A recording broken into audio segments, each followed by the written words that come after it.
The staircase was broken. I had to make my way up some other way.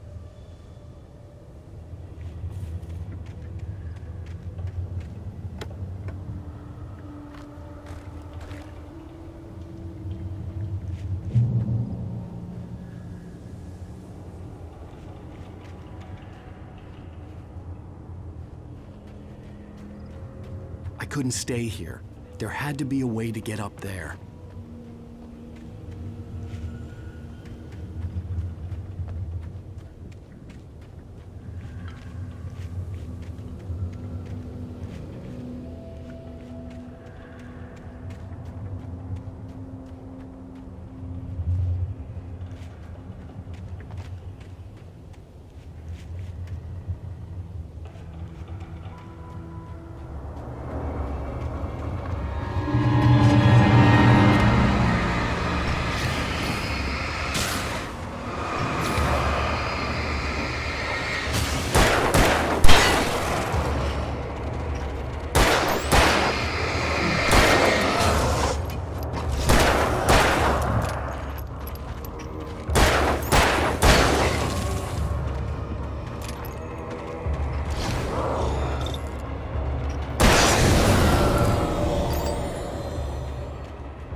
I heard them before I saw them, swooping down from the sky and screeching as they came. I spun around just as the cloud was upon me. For an instant, I stared into 100 dead eyes, black pearls glittering in the darkness. I raised the flashlight and the swarm exploded like fireworks.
Well, I was just outside for a breath of fresh air, and what a night. I know most of you are probably in your beds by now, but if you're still up and around, take a moment. Step outside for a spell and breathe in deep. The weather is absolutely still. The sky is crystal clear. It's like the forest is quietly breathing along with you. As you listeners know, I'm a night owl, and it's on nights like this I wish I wasn't cooped up in the studio. Makes an old man like me wish I could just roam wild. But here I am, and it would keep you company all night long if I weren't. It looks like I'm not the only one staying up late. Caller, you're on the air. Hello, Maurice. What are you up to? I was just taking Toby on his walking. Oh, isn't it beautiful out there? Sure, but Pat, the reason I called was that Toby heard something rustling in the undergrowth and took off after it, and I couldn't find it. Probably a rabbit. Sure. Toby must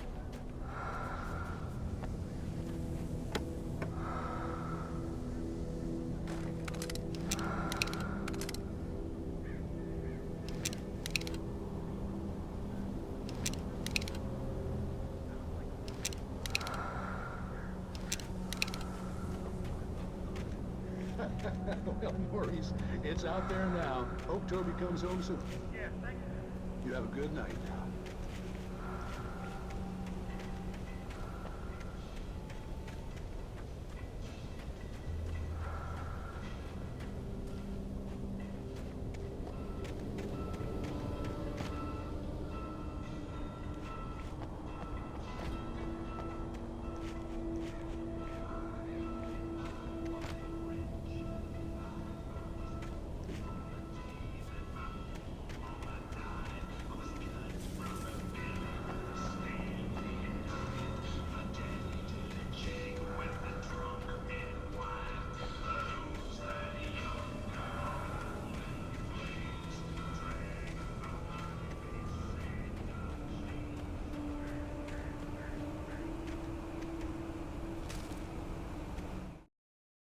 At first, I kept finding the pages as if by accident. The book I couldn't remember was either a terrible and true prophecy or an act of creation that had rewritten the world. I began to hunt the pages feverishly, for they held the answer to the mystery.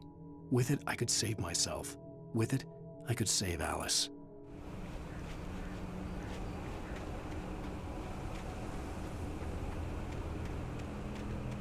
The gas station was closer now, its light welcoming in the darkness. Paul makes the best dogs in the state. Belly Burster is the best with no cut. Monster Dog is second best. The famous dog is...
Well, I was just outside for a breath of fresh air, and what a night.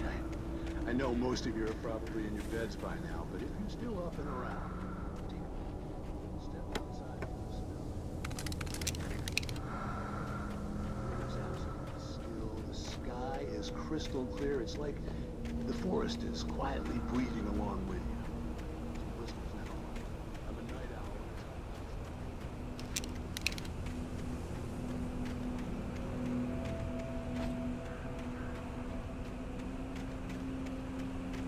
The gas station was closer now, its light welcoming in the darkness. Paul makes the best dogs in the state. Belly Burster is the best with no contest. Monster Dog is second best. The famous dog is...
The gas station was closer now, its light welcoming in the darkness.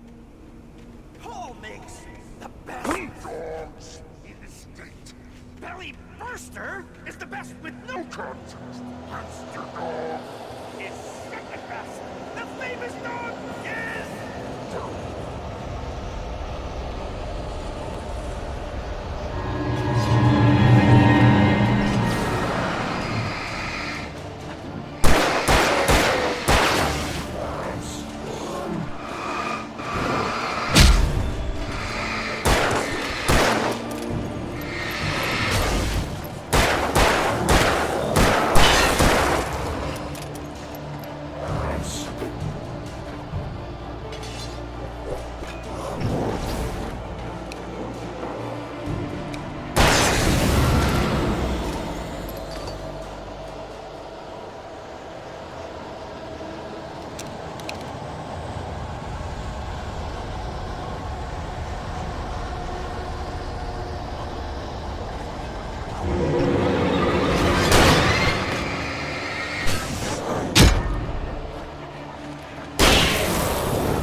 I stepped into the gas station's garage. It was dark and quiet. The place was a mess. It looked like someone trashed the place or that there'd been some kind of fight. Light spilled into the room through an open door at the back, and I made my way toward it. Without any warning, I was blinded by a bright light. An old portable TV on the shelf had come along.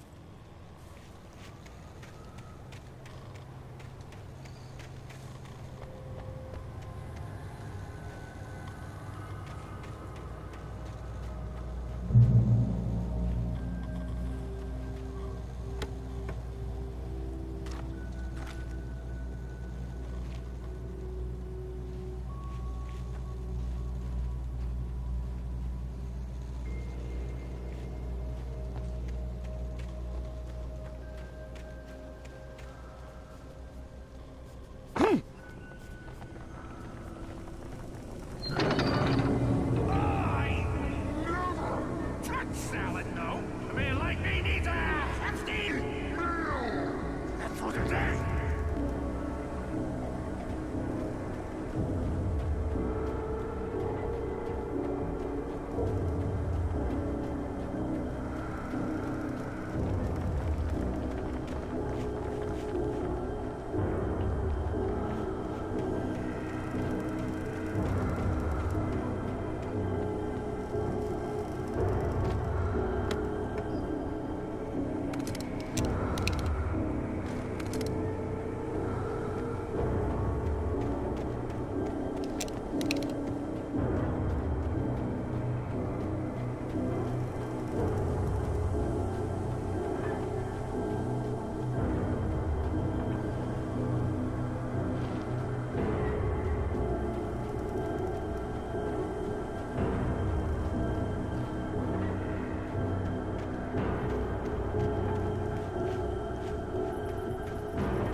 The cabin on Cauldron Lake? She asked. The sheriff looked at me suspiciously. The early morning light flooded through the office windows. I would probably never have gotten out of the woods alive without her help, but I couldn't tell her the truth of what I'd faced the previous night. She'd think I was lying or crazy.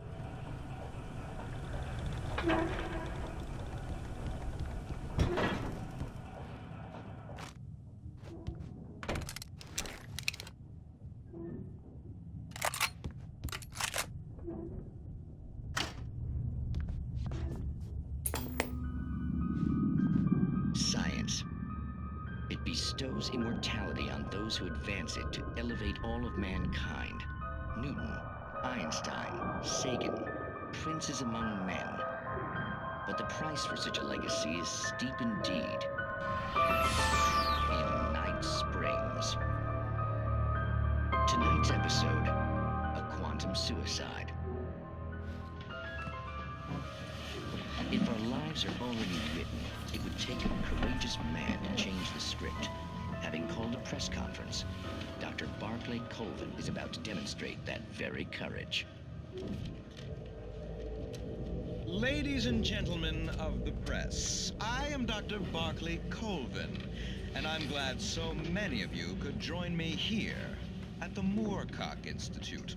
Tonight, I'm going to give a practical demonstration of the many worlds interpretation.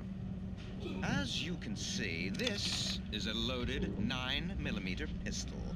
It shall be part of a thought experiment. And now, a real experiment, known as a quantum suicide. Did he say suicide? Is that a real gun? He's kidding, right? Please, stay calm. There is no risk.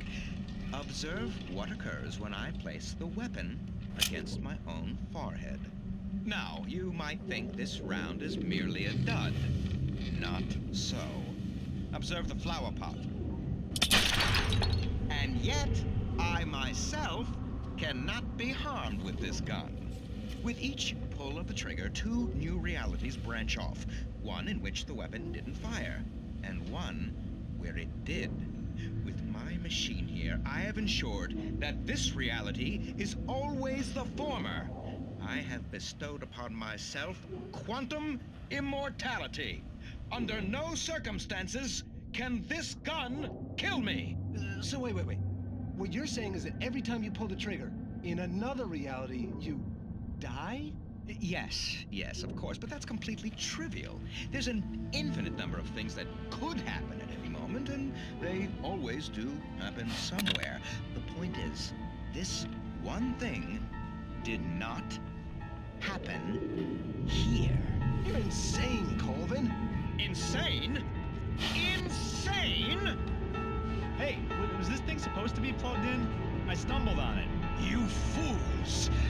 Gaze upon quantum immortality.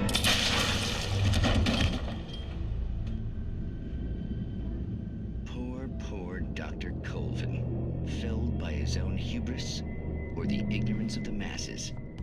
Perhaps he should have left the crew.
Stucky's body vanished, leaving behind only a lifetime of nightmares to come. Assuming I'd reached the lights of the gas station alive.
I recognized the parade float I had seen in Bright Falls when I first arrived with Alice.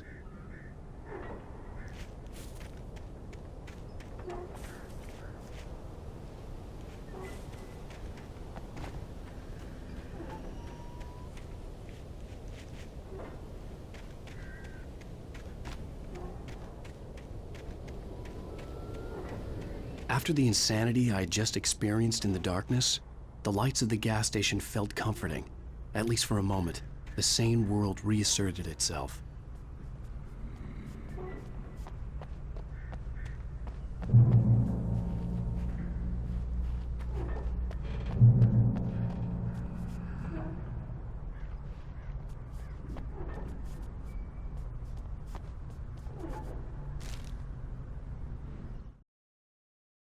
Stucky spat on the garage floor and tried to shake the cobwebs from his head. Ever since the couple never showed to pick up the keys, things had been fuzzy. Something, a feeling caught his attention. Stucky looked up and stared as his brain tried in vain to process the horror before him. He stumbled back, knocking over a can of oil. A black pool spread across.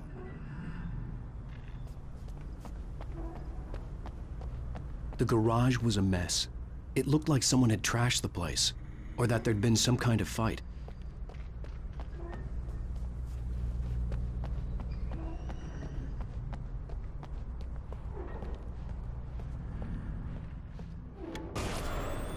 All right, I'll keep writing. Outside, there's only darkness. Outside the cabin, outside the story, there's only darkness. I can feel her presence in the dark. Just now, I could smell her perfume in the room. I'll reach her, I'll fix it up.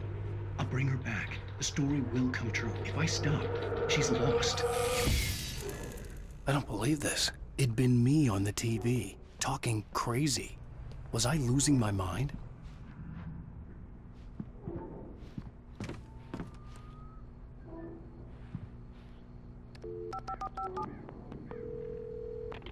Bright Falls Sheriff Station.